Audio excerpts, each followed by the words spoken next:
நமக்கு ரொம்ப ரொம்ப பிடிச்சது புரட்சி தலைவர் எம்ஜிஆர் அவர்கள் தான். அவரோட பழகிறதுக்கு எனக்கு வாய்ப்பு கிடைக்கல. ஆனா அவரை மாதிரியே குணம் கொண்ட என்னுடைய அண்ணன் புரட்சி கேப்டன் விஜயகாந்த் அவர்களோட பழகிறதுக்கு எனக்கு நிறையவே வாய்ப்பு கிடைச்சது. அவரும் இந்த மதுரை மண்ணை சேர்ந்தவர் தானே, அவரை மறக்க முடியுமா?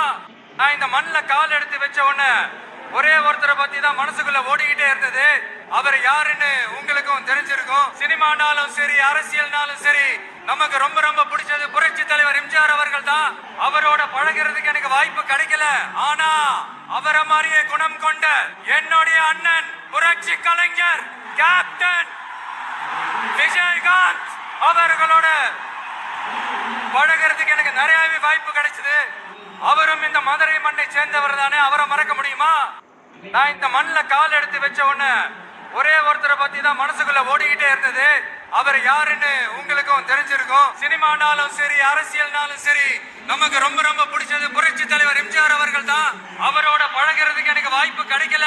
ஆனா அவரை மாதிரியே குணம் கொண்ட என்னுடைய அண்ணன் புரட்சி கலைஞர் கேப்டன் விஜயகாந்த் அவர்களோட பழகிறதுக்கு எனக்கு நிறையவே வாய்ப்பு கிடைச்சது.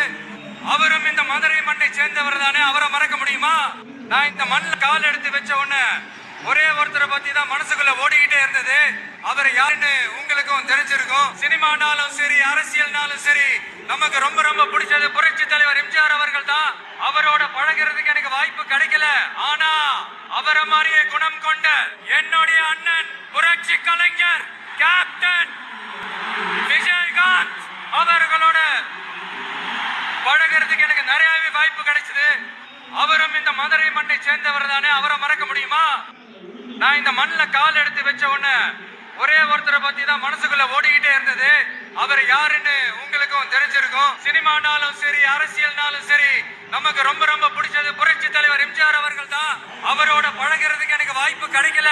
ஆனா அவரை மாதிரியே குணம் கொண்ட என்னுடைய அண்ணன் புரட்சி கலைஞர் கேப்டன் விஜயகாந்த் அவர்களோட பழகிறதுக்கு எனக்கு நிறையவே வாய்ப்பு கிடைச்சது. அவரும் இந்த மதுரை மண்ணை சேர்ந்தவர் தானே, அவரை மறக்க முடியுமா? நான் இந்த மண்ணில் கால் எடுத்து வச்ச உடனே ஒரே ஒருத்தரை பத்தி தான் மனசுக்குள்ள ஓடிக்கிட்டே இருந்தது. அவர் யாருன்னு உங்களுக்கும் தெரிஞ்சிருக்கும். சினிமானாலும் சரி,